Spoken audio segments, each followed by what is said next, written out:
In this lecture, we are serializing our variables so that we can manipulate them in the inspector. Let's get started.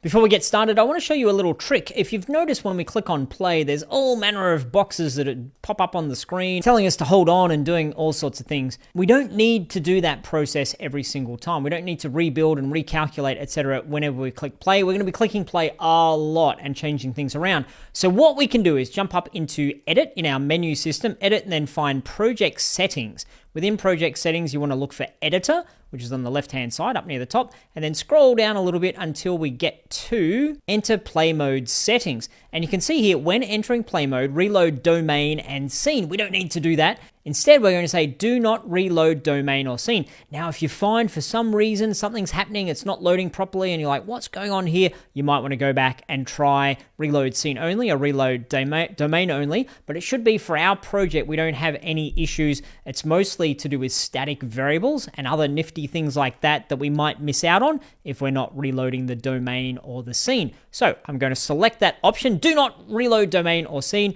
X out of this box. Now when I click on play, oh, hallelujah, we don't have all those pop-ups on the screen. We can just get straight to play. Now let's do what we came here to do, which is serializing our variables. What is it and why would we do it? Well, let's start with the why. First of all, if we want to make a change to our variable in here, to make it move faster or slower, I need to come back into my script and type, say, 0.02, hit save, back over into Unity, click on play, and you know what, that's still too quick. Let's go back into our code one more time. We'll make it 0.01. Surely that's right. Save that, back over into Unity, wait for it to do all this crazy stuff, and then click on play. And once again, we're going to see it's not quite right. It's like, now it's too slow or too fast. So there's a way we can do that by accessing our variables within the inspector, and that's by serializing our variables. So back over into our code, I'll do this with our Y value, because that's the value that we're messing around with in front of float. I'm going to give myself a space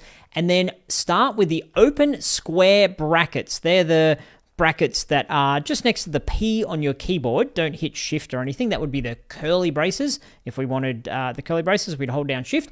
The open square brackets, and we'll type in SerializeField, and that has uppercase S and uppercase F. SerializeField. Now when I save this, we can go back into Unity and we can see that when we find the game object that this script is on, dodgy the player, now I look for my mover script and you can see Y value is 0.001. That's the value that we just set up. So back over in here, you can see that's the actual value, which is really cool. What that means back in Unity is I can go in here and change this either by sliding over the name of the variable or just by typing straight in 0.123, there we go, just so you can see it's totally different. Now when I click on play, it's using 0.123. I stop on that, or I could change this to a minus 0.001. Then hit enter, click on play. That's going to slowly go down and sink its way into the ground. Stop on that.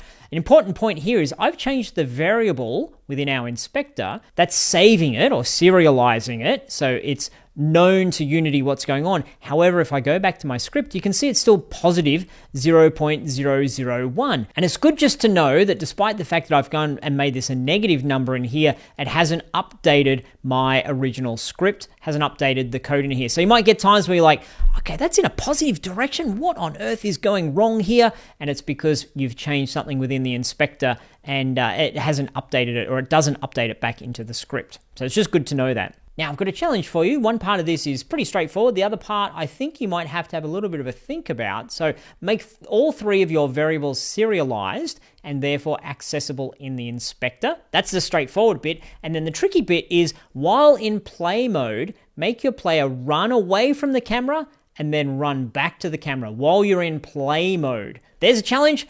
Pause the video, take that on. I'll see you back here when you're done. Step one is for us to jump into our code, and I'm going to type in open square bracket SerializeField. I just have to type in a couple of letters and then IntelliSense knows what we're doing. Same thing for our Z value or Z value, SerializeField. Save on that. All three of these should now be serialized. When I jump back into Unity and it compiles its scripts and it reloads the domain and it calculates world dominance and it thinks and it ponders. Okay, here we go. Now we've got our X value, Y value, and Z value. That part is done. I can play around with either of these three without having to go back into my code. Very excellent. Now, I'll put them all back to 0, 0, 0. Also note, you don't need to put an F in here. It's already known that it's going to be an F. So that's kind of handy. We don't need to play around with the F. What do we need to do? We need to have it run away from the camera. Well, I'm going to do that on the X-axis. You could do it on the Z-axis if you wanted. That's still away from the camera. Or you could kind of go underneath it and do it on the Y-axis. But we want it to go away from us. So I will, on my X value, I will change this to 0.005. Click on play. And now it's going away from the camera. What happens now if I mouse over my X value and I did it too far and I move it down and then up and then down and up? See how I'm changing the values to X value? Or I could just type in a minus in here and then remove the minus and then add the minus. That basically means it's going left on the X-axis or it's going right on the X-axis.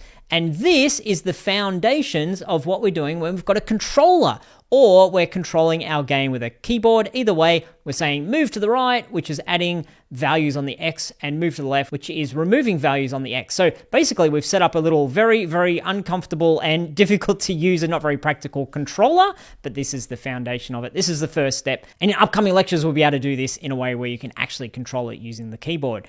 So that's all I wanted to cover in this lecture. Good stuff. I will see you in the next one.